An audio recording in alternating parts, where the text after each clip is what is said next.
What goes up must come down. Welcome to the Brand Breakdown.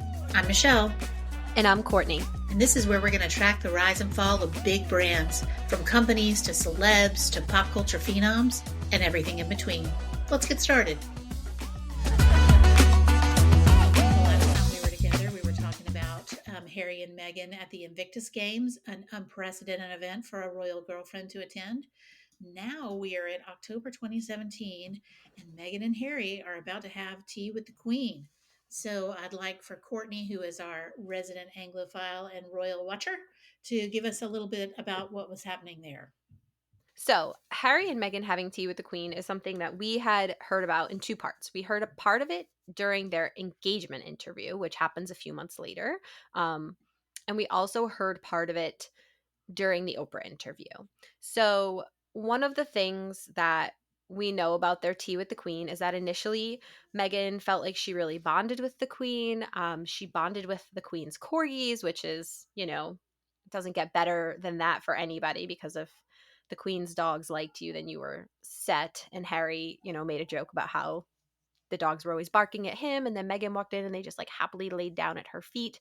Um, and Meghan and Harry had said that that was just a really great experience.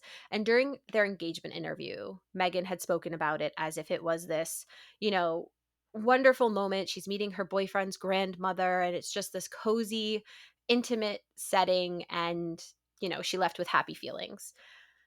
When we heard about the exact same event during the Oprah interview, we heard a little bit of a different story where Meghan had said her and Harry were going to Royal Lodge, which is where the Yorks live, Prince Andrew and his ex-wife, Fergie, and the York princesses, Eugenie and Beatrice.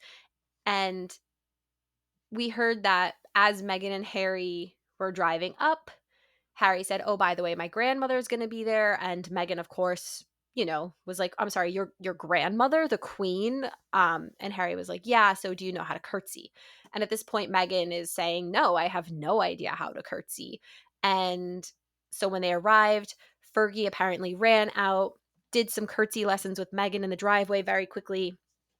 And, um, the day proceeded from there.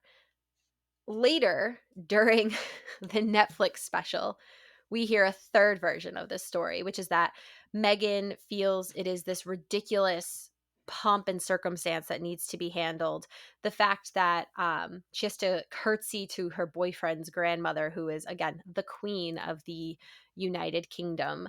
Um, and the fact that she compares it to medieval times where you go in for this ridiculous dinner and a show and you're curtsying and it's this very dramatic thing. And she says that there's a man there who's holding the queen's purse, who later we find out that's Prince Andrew, is just holding his mom's bag because she's 90 something years old and he's just being a good son. Which is Prince Andrew a good son? That's a whole conversation for another time. But um we get different versions of the same encounter where from one perspective that Meghan has, it's this really amazing moment, and then it boils all the way down to being one of the most ridiculous things she's ever done. And that kind of starts, if you look at that instance from those three perspectives, it kind of starts showing us the whole trajectory of what is about to come from brand Meghan and Harry. I think that's incredibly disrespectful. I mean, I get it. We're Americans and we don't curtsy to anybody, and I totally understand that. But you're looking at, thousands of years of protocol and respect, and no matter what you do in your own country, when you go to someone else's country and you're meeting the heads of state for that country, you do what the protocol dictates. You don't dictate the protocol. You know what I mean? And to an insult that to then to later go back and insult that protocol makes you seem not as classy as maybe you wish that you were. Yeah, for sure. And I mean, honestly, I think even taking that way back, right? Like, forget that his grandmother is the head of state. If you met somebody's grandmother or grandfather, just a friend, right? Or, when you were dating your husband, you met his parents, if their family has a different custom than yours, you just do what that family does. In my family, we are Portuguese, we kiss on both cheeks. You have to greet every single person in the room, and when you leave, you have to say goodbye to every single person, and it's exhausting, and you have to like plan when you're going to leave an hour before you're ready because you have to make sure you say goodbye to every single person. But that's what you do. And for my husband, when we started dating, that was new to him. He was used to the Irish goodbye, where if he couldn't slip away, he'd just do one big like, "Okay, we're leaving. See ya." Um, but when you are becoming part of somebody else's family, you engage in the customs and the traditions of their family. They don't have to be a head of state for you to be respectful of their dynamic, as long as, their dynamic is generally a respectful thing. Um, and this is something, in my opinion, this is the first instance we see of Meghan being like, oh no, I can't abide by that custom. That tradition isn't going to work for me. And like you said, Michelle, this is not decades of tradition or even a century of tradition. This is 1,000-year-old monarchy. Things change slowly here. um, and this is one of the very first examples we get of Meghan being completely unable to be respectful to Harry's culture and lifestyle. You know, being British isn't that different than being American in terms of we speak a common language. Um, but in terms of customs and traditions and all of that stuff, we are worlds apart. And this is just something that Meghan couldn't get on board with. And this, for Harry, this probably should have been a red flag, right? Seeing Meghan mock his grandmother um, should have been a little bit worrisome for him. Oh, yeah. I mean, I can tell you right now that if my mom or dad was disrespected by a boyfriend that I was seeing, and I'm from the South, um, that would be it. Like, here's your hat. What's your hurry? Hmm. Don't let the door hit you on the way out. You know what I mean? Like my parents would never put up with that. Like that was not okay. I remember a man shaking my dad's hand in high school. He wasn't a man, he was a boy, and we left, and I came back home, and my dad said, yeah, that's it for him. And I was like, I don't understand. He said, he shook my hand like he had a dead fish hand. Like I couldn't even shake his hand. Like that's not gonna work. You can't date someone who can't shake hands. And that's just, every family, every culture, every tradition in families is different, and you have to abide by Hmm. whatever that tradition is and know it and understand it and live it, even if it's not your own. You acclimate, and it doesn't sound like Right. she acclimated. Exactly. Um, yeah, I think Megan had a really hard time. And to some extent, and we'll probably get into this later, we definitely will. But to some extent, I think part of what happened with Harry and Meghan and their downfall was really Harry's fault in terms of him not adequately preparing Meghan for what she was walking into. Um, but this is also, this tea with the Queen took place in October 2017. This was not other members of the royal family's first brush with Meghan and things being a little bit dicey with her. Again, we had talked about Pippa Middleton's wedding and how it was a no ring, no bring situation. So Meghan didn't go to the ceremony, but she was invited to the reception. Um, and this was an instance where William and Catherine, and I mean Harry for his part, but William and Catherine saw, okay, she's being a little bit difficult about something that isn't her place to be difficult about. This is a wedding that is Catherine's sister, right? It's not a royal event. There are members of the royal family who will be present. Harry was invited, but this isn't a royal event. This is a Middleton family event. And Meghan is pitching a little bit of a fit about it. And I think, as an outsider to their relationship, had I been William and Catherine, I would have said, oh, goodness, like, oh gosh, this seems a little bit tricky. Prior to that, we had seen where Meghan was, reportedly visiting William and Catherine at Kensington Palace. And there are rumors that I don't believe have ever been substantiated, but there are rumors that she went into their Kensington Palace apartment and was kind of taking pictures as if she was a tourist, and William and Catherine had to be like, "Excuse me, please put your phone away. Like, you can't take pictures in our home." Because they didn't know her at that point. She was Harry's girlfriend of a few months, and obviously the royals live a very private life behind closed doors. We've seen photos of like one corner of William and Catherine's Kensington Palace apartment. We've never seen photos from the inside of their country home at Anmer, which is on the Sandringham estate, or their current primary residence of Adelaide Cottage on the Windsor estate. We've never seen photos of the interior of those. We've never actually seen an exterior photo of Adelaide. Um, and Meghan came in reportedly taking photos of the inside of their apartment. And that really rubbed them the wrong way. Um, I and then really we, hope that's not true. I really I, I really hope that yeah, that's just a an internet rumor. yeah. And this is one of the things where we'll get into it later, where Meghan says, people were willing, I believe her quote was that people were willing to lie to protect Catherine, but they weren't willing to tell the truth to protect her, being Meghan. And maybe this is one of those rumors that she was talking about, where she felt everybody was willing to cover up everything else for everyone, but nobody would ever set the record straight about her. Perhaps this is one of those things. Um, that said, we also know that Meghan and Harry can be incredibly litigious, and if they feel that there is a rumor that is worth going after and proving that they're wrong, they have no problem suing someone over it. And that's never happened with this one. So who knows? Uh-huh. Um, but we know that at one point, William did tell Harry he said something along the lines of, like, make sure you go slow with this girl, or make sure, Oh yeah. like, something about that. He called her this girl or that girl. And Harry really took offense to that. Yeah. I And think didn't he talk about that in Spare? I feel like he talked about that in maybe in Spare, one of the interviews he talked about his discussion with William about that. yeah, he's talked about it. It's in Spare. I believe it was also in the Netflix documentary. And it was also something that had been leaked to the press a while before it appeared in the public domain, and that people had been talking about one of the biggest reasons for William and Harry's falling out years ago was, and also Harry's falling out with his lifelong friends, was that they were kind of warning him off Meghan a little bit, or not necessarily even warning him off, but just saying, like, hey, slow down a little bit. This has been a whirlwind experience. You don't have to rush Right. into anything.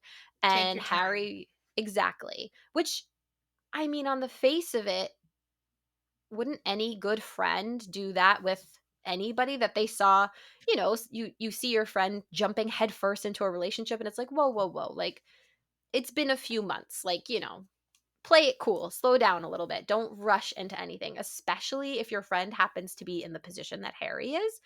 Um, it doesn't seem like such an out of bounds thing to me, but Harry Harry took offense to it. And I imagine that Meghan took offense to it as well.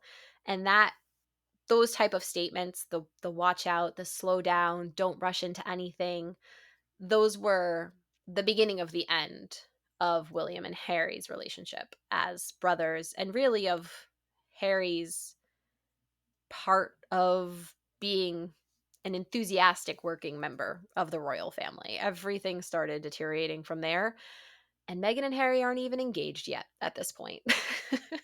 Okay, so now they've had tea with the Queen. We don't Hmm. completely know what happened there. We know that Meghan didn't know how to curtsy, and we do know that the Duchess of York showed her how to curtsy. Um, Yes. and then she went in and honestly, like I'm glad that she showed her how to curtsy. I'm glad all that happened. But even had she not been a great curtsier, I'm not sure if that's a word. I'm pretty sure that the queen would have been a little more lenient on that. You know what I mean? Like I don't Oh, think that yeah. she was a cruel woman by any means. No, Um, absolutely. And I think that one of the things, so this is a 2-point thing here. First of all, um, we know that Meghan knew how to curtsy. She is on film curtsying at various scenes in Suits. They were kind of like a sarcastic curtsy in Suits, but like she knew how to curtsy. Um, Maybe she was kind of like, is that the same type of curtsy that you do for the queen, or is it different? But she was aware of how to curtsy. She had also taken ballet as a child where you learn how to curtsy when you do ballet. Um, but the other thing is that the queen never, yes, members of the royal family curtsy to the queen, but the queen has never expected members of the public, and certainly not somebody from another country where she is not the head of state. There is never the expectation for them to curtsy. Protocol dictates you do not touch the queen upon meeting her, and that you would have referred to her as your majesty and then ma'am thereafter. But there is no requirement to curtsy to the monarch. So In general, like Megan made a big deal about something that really wasn't maybe a big deal. right, like she didn't even have to do it. She did it as a sign of respect, and then later turned around and made fun of it in the Netflix documentary. And it's like, okay, well, you didn't have to. Like you chose to do it in that moment. You wanted to do it, and now you're going to ridicule this mark of respect. Like, I don't know. It just those little tidbits, that these are things we got from Megan's own mouth as she has recounted the story 3 times, to me are just very indicative of what's to come and what we've seen happening. So, yeah, they got engaged about a month later, November 27th, 2017, which was right around Thanksgiving here in the US that year. I think it was like the day before Thanksgiving. Um and or maybe I don't know, maybe it was the day after. I don't know, right around Thanksgiving. And that was the beginning of their highest peak. There had been so much frenzy around Harry and Meghan up until that point, and then Prince Harry, everyone's favorite party prince, hero Harry, announces that he has found the love of his life, which just every royal watcher had been waiting for and rooting for him. And not only has he found the love of his wife, but she is this beautiful American. She's a modern woman. She's had a job. She's well educated. And oh, by the way, she's biracial, which is a big deal marrying into the British royal family. And everyone in the world, even if you're not a fan of the royal family, even if you've never considered yourself a royal watcher, this was on everybody's radar. People were like, "Who is Meghan Markle? Like, who is this girl?" And they just kind of blew up. Oh yeah, I remember it. I remember they came out to that really nice little area and took a picture and talked to the press and Mhm. did all that. And it was a big deal. I think November 27th was a Monday that year because I think Really? Thanksgiving was really early that year. It was like on the 23rd. So I think it was a Monday. But anyway, yes, I remember that vividly. So they got engaged. So now I know they announced their engagement, and now they're going to go to their first official royal engagement in December, which was a joint engagement Mhm. with Harry, I believe. And I can't remember off the top of my head where they went. Where is it again that they went?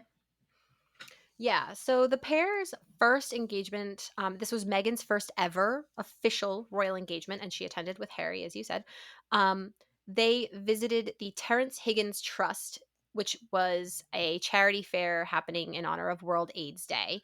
So they met reps from various organizations that support the victim of AIDS, and this was a really poignant engagement because Princess Diana, as we all know, Harry's mother, was a huge supporter of AIDS victims organizations. So for Harry and Meghan's first outing to be something that is kind of reminiscent of his mother was also a very big moment. They also, while they were there, they met with staff from the Nottingham Academy, that's an organization that helps young people um, kind of avoid potentially turning to a life of crime. So they're working with underprivileged youth and, you know, kids who have maybe been involved in the judicial system before and helping them kind of get back on a good path. So Harry and Meghan attend this first engagement together, and they are met with just ridiculous crowds. Like hundreds and hundreds of people turned out to see them. They are doing a walkabout, they call them, when they're walking up and down the street shaking hands and stuff like that. Um, and there are just hundreds of people cheering for them, waiting to catch a glimpse of the future princess, because Meghan is technically a princess, not in her own right, but it's a whole convoluted thing. Um, And this was just a huge deal, and by all accounts, Meghan knocked it out of the park. She was on the cover of every tabloid, every newspaper, every blog was writing about it. She was all over social media. This was a just smash hit of an engagement. Um, and it was just, for Meghan and Harry, everything they did from this point on up until a few months from now, like every engagement was just wild. She attended later that month, she attended Christmas with the royal family at Sandringham. This was absolutely an unprecedented event. No royal girlfriend or fiance had ever been invited. Even Catherine, who she'd been dating William for like a decade by the A time they actually got decade. yeah, like they'd Right. been together forever by the time they actually got married. She was never invited to Christmas at Sandringham. She went up the next day for Boxing Day. Um, and, she would have been invited to Sandringham for a shoot a few times, but not Christmas with the royal family, not the walk to church that is so famously photographed every single year. And there was Meghan on Harry's arm, walking beside Catherine and William to church on Christmas Day. It was huge. It was unprecedented that she would have been allowed to and have been invited to do that, but also the coverage of it was just incredible because people were obsessed with Harry and Meghan and people wanted more of them, and everyone was just raving about her. Everyone thought she was amazing. Well, so quick question about that. Why was she included in that event? Was that something Harry went to the Queen and said, hey, please include Meghan, or the Queen had that idea, or how did that even come about? Because if William dated Catherine, who would later be, I guess, Queen, Mhm. uh, and it took a decade, why did it Yep. take 3 months for, not even 3 months, 2 months for Meghan to get invited? Yeah, I mean, that's something that kind of remains to be seen. The thought is that part of it was that she's living in the UK and she has no family here, right? She's here because of Harry. And what's she going to do? Spend Christmas Day by herself? No, of course not. Meghan and Harry actually did not stay at Sandringham House. They stayed at Anmer Hall, which was William and Catherine's country residence on the Sandringham estate. That's where William and Catherine and the children were staying. I believe the Middletons are also staying there. It's a big house, there's plenty of room. And Harry and Meghan stayed with the then Cambridges. Um, but what was she going to do when everybody went to church on Christmas morning? She wasn't going to sit in the house by herself. I guess she could have, she would have been with the kids. She would have been with the Middletons. But she didn't really know them at that point. And she is Harry's fiance. She's just gotten a crazy amount of press. She doesn't have a family of her own in the UK to spend Christmas with. So she attended the Christmas Day walk to church and obviously the church service with Harry. It's kind of been a little bit speculated about as to whether this was something that the queen was like, yes, of course, have her come, or if Harry kind of kicked up a little bit of a fit about it, being like, well, I don't want her to stay by herself, so if she doesn't come, I'm not going, which wouldn't have actually necessarily been that big of a deal. um William and Catherine have skipped Christmas Day a number of times, actually, because they would spend it with Catherine's family in Bucklebury, which is the little village that they live in, Berkshire. Um, and so it wouldn't have been strange for Harry and Meghan to skip it. There's a precedence there where William and Catherine had already set that precedence and they had attended Christmas separately a number of times. I think the difference here was that when William and Catherine didn't attend, it's because they were spending time with her family and Meghan didn't have family here. So it would have just been Meghan sitting by herself or Meghan and Harry sitting alone by themselves. Um, and so it's hard to say, was it that the Queen graciously invited her? Was it that Harry kind of put his foot down and said, "Listen, she's coming." Um, Nobody's really sure. I bet it's a little bit of both, honestly. Um, but we may never know. Although Harry and Meghan like to talk, so maybe they'll tell us. I don't know if I don't know um, how truthy they are. I think some things have that internal editor um, is sometimes working on their behalf. So I don't know. I don't know about that. Yeah, we Anyway, let's sometimes do keep get going. a skewed perspective. Yeah. So they did Christmas. Everything went well. Now I feel like in my head that there wasn't a whole lot between Christmas and just before the wedding, Yeah, other than so like we saw planning and things like that. Yeah, so we saw, Meghan had a couple of engagements. She did her first solo engagement, which I believe was to an art gallery. Pretty typical first royal engagement for the married-ins, something that's a little bit lightweight. Um, so Meghan and Harry did a few joint engagements. She had a couple of solo engagements. Um, and we had known that Meghan wanted to hit the ground running. She said it in the engagement interview. She really wanted to dive right in. She said in the engagement interview she was actually given there was a conversation, and they said, we understand. They being the royal family. So I imagine it's Prince Charles, or now King Charles, saying this to her. We don't want you to give up your career if that's not something you are ready to do.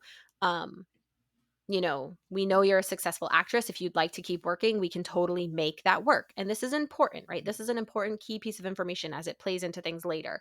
But Meghan was given the option to keep working if she wanted. And she said she wanted to jump right in. She wanted to like go in feet first and just really get to work. And that's what she did. And she did an amazing job. Again, crowds loved her. When she would attend events, there was just hundreds of people waiting. She just was always gorgeous and kind and radiant, and it was like, okay, this is amazing. Harry has found somebody who really fits the role, knows what she's doing. They seem happy, like the world is their oyster. What we didn't know at this point is that behind the scenes things were falling apart, essentially. um One of the biggest things that has come out since Harry and Meghan left the royal family is that during this time, you know, wedding planning is stressful for anybody. I know that when I was planning my wedding, I had some little tiffs with people in my family that were absolutely ridiculous. And looking back, it's like, oh my God, how stupid were we being? And this is absurd that this happened. When my sisters were getting married, same things. It's just a time of, really high stress. Everybody wants everything to be as picture perfect as it can be. Emotions are high. You're trying to merge two families, and things get stressful. Um, and now imagine that you're planning a wedding that's going to be watched by tens of millions of people. It's costing tens of millions of dollars. The guests who are coming are dignitaries and celebrities, and it's not by any stretch of the imagination a royal wedding is not your average wedding. Even the most low key royal wedding, which to date that was Princess Beatrice's wedding. She got married during COVID. Only like 5 people were allowed to be there. Super low key. She's wearing one of the queen's dresses. She's wearing a centuries old tiara. Her wedding pictures are being blasted over every magazine and newspaper in the world. So even the most low key wedding is not a low key experience. Um, and during this time for Harry and Meghan, tensions start really rising with other members of the family. Particularly, Meghan and Kate start butting heads. And one of the things that they're having some difficulty around, depending on the source. Initially, we were told that it was an issue with bridesmaids' dresses. There was some disagreement about how traditional things should be. In the UK, little girls always wear tights, always, period, end of story. And Meghan said, no, I don't want my bridesmaids to be wearing tights. I want them to be bare legged. And apparently, Catherine took issue with that. We later found out by Meghan's own admission that actually, I believe it was in Spare, it was Harry's admission, that the real issue is that the bridesmaids' dresses didn't fit. These are dresses that cost hundreds of dollars. They are made by a couture fashion house and they don't fit properly. And so they're a couple days out from the wedding, and Catherine is like, hey, we need to get these fixed. I have a seamstress essentially on standby. I'm going to take Charlotte and get her dress fixed. You should send the other little girls too, because, Catherine's looking out for the overall image of the wedding and the family. And Catherine is nothing if not a student of great tailoring. She's never worn a single stitch of clothing that wasn't tailored within an inch of its life.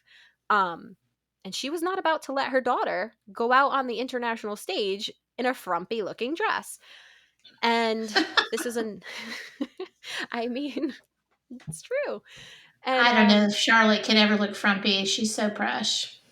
I know she's so like mischievous looking too. Like I want to hear Charlotte's side of this whole story when she's like 18 and does her Oh yeah, first big. she trolls George and Louis all the time.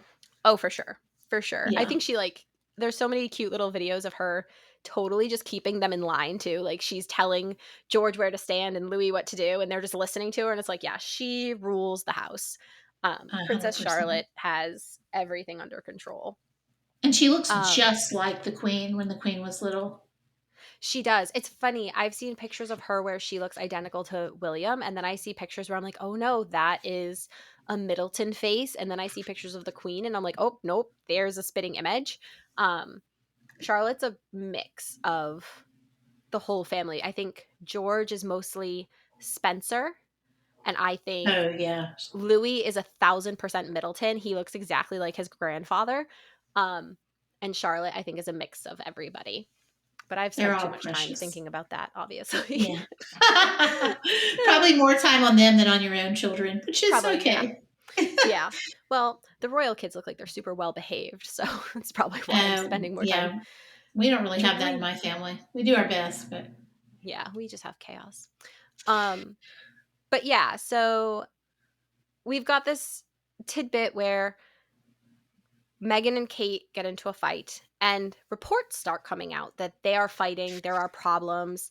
The press is reporting that Meghan made Kate cry. And for her part and for her office's part, Kate stays completely silent. There is never, I think Kensington Palace addressed this and they simply said, like everything is fine. They said something along the lines of, like, everything is fine, there's no problem or whatever. Meanwhile, we hear that, and we don't hear this until the Oprah interview, that from Meghan's perspective, Kate was in the wrong. And actually, Kate made Meghan cry. And Meghan says, Kate came over, she brought me flowers, she apologized. And Meghan sees this as some sort of acknowledgement that, like, yes, Kate was in the wrong. Harry writes about it in Spare that his sister-in-law and his fiance were fighting and Meghan was so upset and he finds her in a heap on the floor sobbing and it's like, "Oh my god, stand up. Stop crying on the kitchen floor." But whatever, that's her like go-to thing. So he finds her sobbing on the I don't know why she's illustrated as I just sobbing a lot. can't imagine her like just sobbing on the. I mean, when was the last time you sobbed on your kitchen floor? Like Literally that just doesn't never. happen. Yeah, Yeah, like like, but apparently Megan's doing it like all the time. So whatever, that's her thing. And so Harry says, but Kate apologized, and then he goes on in Spare to talk about how the two couples had this like big meeting. And then Megan said something about Kate's hormones because, mind you, at this time Kate was like 4 days postpartum or something like that.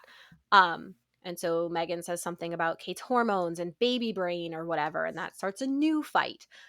With Catherine saying to Megan, "You don't know me well enough to talk about my hormones," which just sounds like a weird thing to say to somebody. But like, if that's actually what she said, I get her point. Like, you don't know me, don't talk about me. But it just seems like a silly thing to say. Um, but it appears from my perspective that Harry is admitting at this point, and apparently so is Meghan, that they know Kate is hormonal. They know that obviously that they would know piss Meghan was me off so much. Yeah, right. Um, but they're saying that, they're acknowledging that Catherine came over with flowers to apologize. They never acknowledge the fact that maybe both of them cried. Maybe Kate didn't cry in a hysterical mess right in front of Meghan's face, but maybe she went home and cried and William was pissed about it and was like, "Excuse me, you made my wife cry. What the hell?" Um, Meghan and Harry only acknowledge that Meghan was upset. And it's, and again, another indication of they are only capable of seeing one side of the story. They are only capable of seeing, quote, their truth of a situation. Mm. Because to me, I hear that story and I'm like, oh my gosh, yeah, they were both upset, you know, and I completely understand why both of them would be upset. Catherine's sitting there saying, I know what's going to happen. I already had this wedding experience where the world is watching you and everything must be perfect. You don't want these little girls to go out there in a dress that doesn't fit right, because imagine the backlash from that. Imagine what you're going to have to deal with. So Kate is trying to help in her way.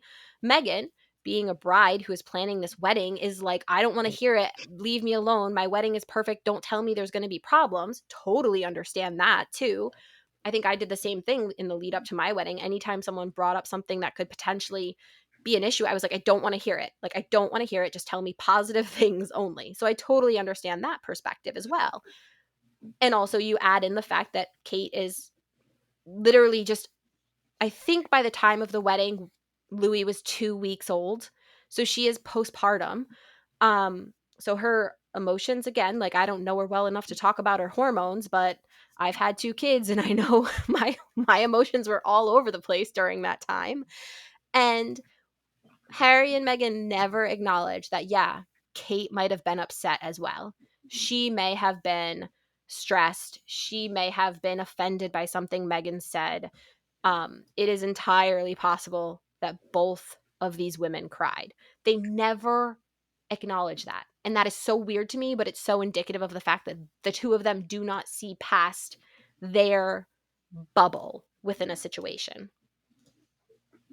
Yeah, it takes two to tango. Yeah. You know what I mean? Yeah. Like, I think if Megan was that upset, then Catherine was probably also upset, and I think the truth is probably somewhere in the middle. Mhm. Um, but if someone tried to talk to me about my hormones after I'd just given birth to a child and they had never had a child, I would be hard pressed not to let them know exactly what I thought about that. Yeah, for sure. For Yeah. sure. Um and so this is when we start to hear stories about maybe Megan's a little difficult to work with. We hear rumors about a fight about a tiara. She wants to wear some emerald tiara. Nobody knows exactly which one it is. But then, of course, Princess Eugenie stepped out at her wedding wearing a gorgeous emerald tiara, and people are like, oh, was that the tiara that Meghan wanted and it had already been earmarked for a blood royal princess? Maybe that's why she was upset. But we start hearing that Harry is bandying about the words, what Meghan wants, Meghan gets. And he is going to bat for Meghan to try to get her what she wants. But he's also fighting with people who are incredibly important to the monarch herself. At the time, you know, Angela Kelly was the queen's dresser. She's also one of the queen's closest confidants. She'd been working with Her Majesty for decades, and she had access to the queen whenever she wanted. They used to sit in the evenings and watch TV together. And she's also the woman that is in charge of the royal vault and the jewels. And Harry apparently picked a fight with her and was like, well, what Meghan wants, Meghan gets. And Angela Kelly did not back down. And she said, absolutely not. That's not how this works. And the queen had to get involved because apparently Harry said some things to Angela that were unacceptable. And the queen stepped in and was basically like, you don't talk to people that way. Remember your place. Which, I'm paraphrasing that conversation. Obviously, I was not there. But that was probably a big turning point for Harry and Meghan, because to be told anything along the lines of remember your place is going to be where things start to deteriorate for them, because one of their biggest problems moving forward is that they want to be seen as equal and they are not. And Yeah. anytime they are reminded of that fact, it's a big, big problem.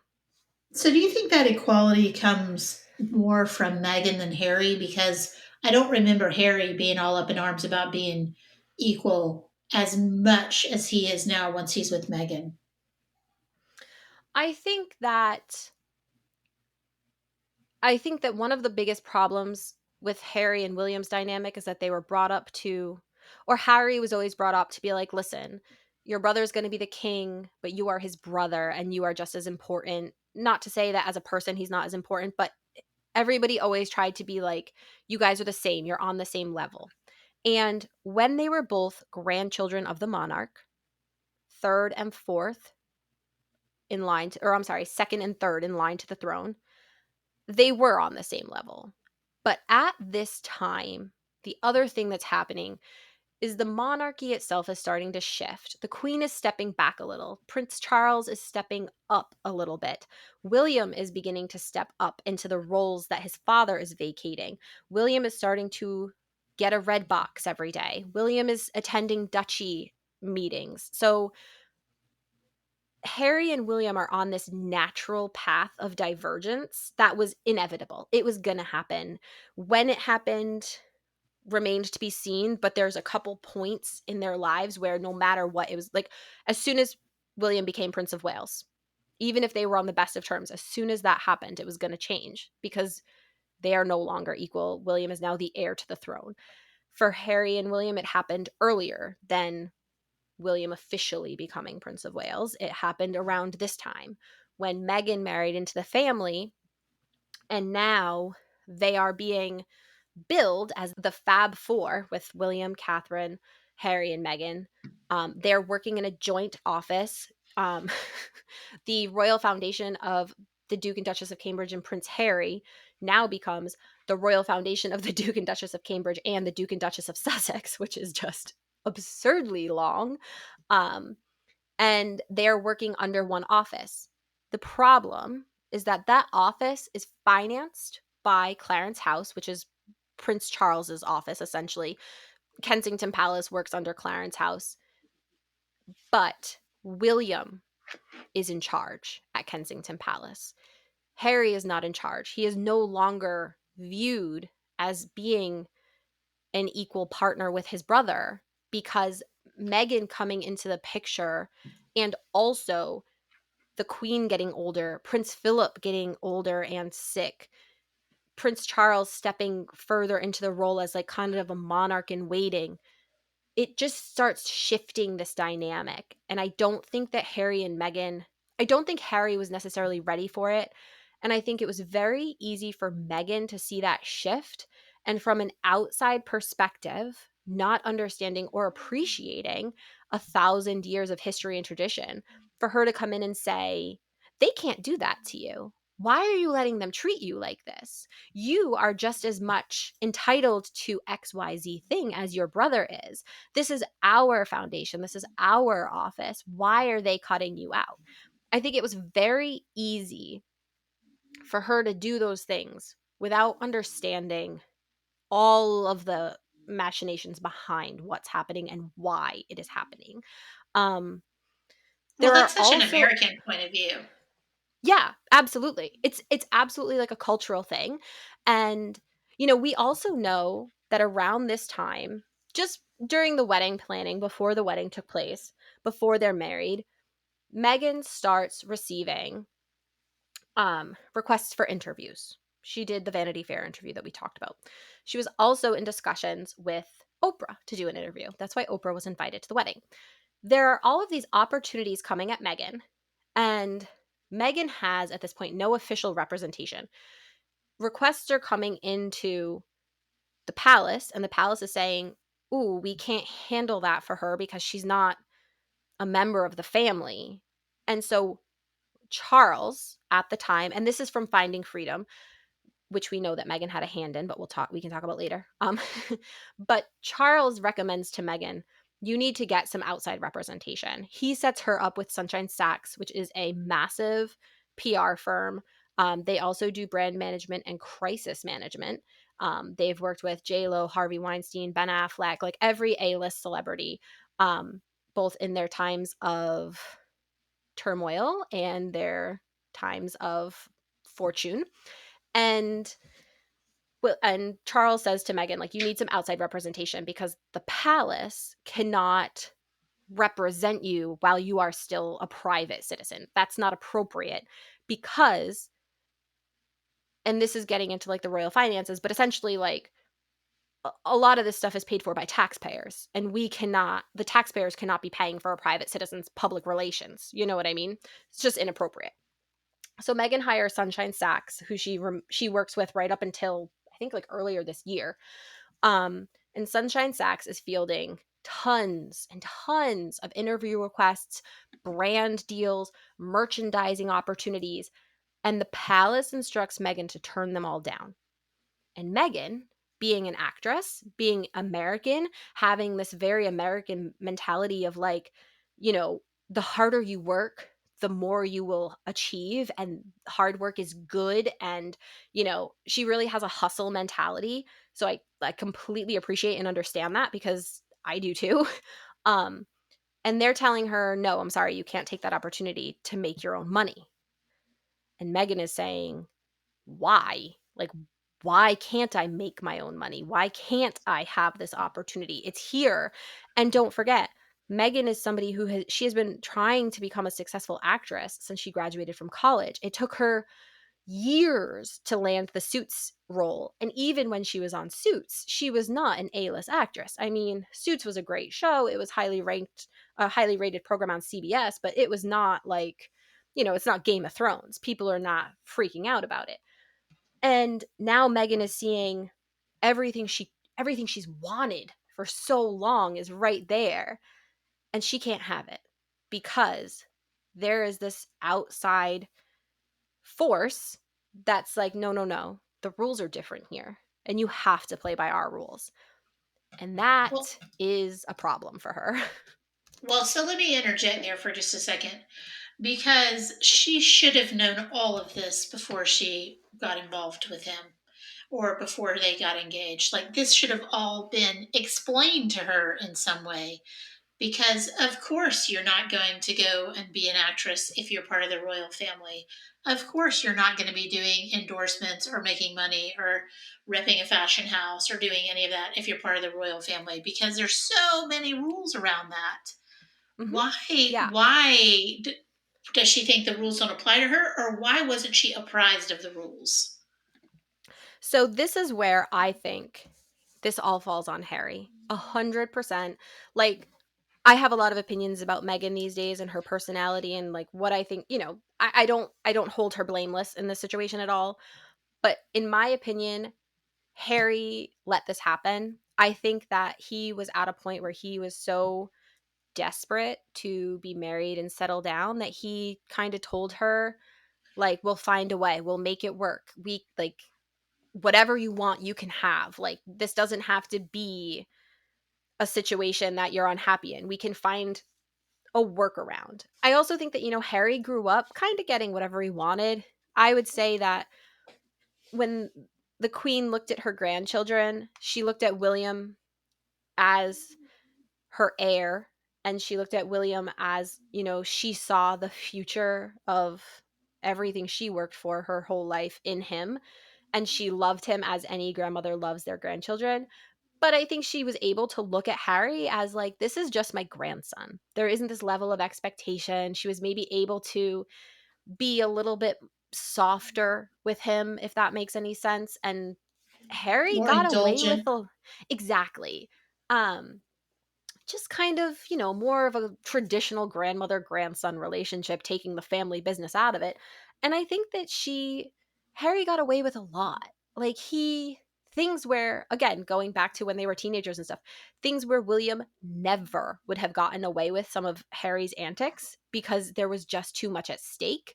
Where with Harry, it was like, oh, haha, silly Harry, such a fun loving guy, you know? Yeah. And he got a lot of leeway, and so I think that he not only told Megan she could have whatever she wanted and that they would find a way to make it work, but that he honestly believed that his grandmother would acquiesce. And his grandmother would say she just wanted him to be happy and she just wanted Megan to be happy. Um, and honestly, later, what we're going to see happen later, I think that's true. I think the queen, from what we've heard, I think the queen really was kind of the one who was, well, It depends. There's some instance where we hear like, yes, the Queen was willing to let Harry and Meghan do some things, and Charles and William are the ones who said absolutely not. And then there's other instances where we hear that William and Charles were saying, okay, maybe we can figure out a way to make this work, and the Queen was saying, no, the monarchy comes first. So Harry might have been getting some mixed signals too, trying to figure out what he could and couldn't get away with, and depending on whether it was a private matter or a public matter or a taxpayer matter versus a duchy matter, he got a different answer every time. But I do think that the situation with Meghan lies mostly with Harry, because Harry did not prepare her for what to expect, and he may have just kind of told her she could have what she wanted and they'd figure it out, not realizing how deeply the line in the sand was going to be there.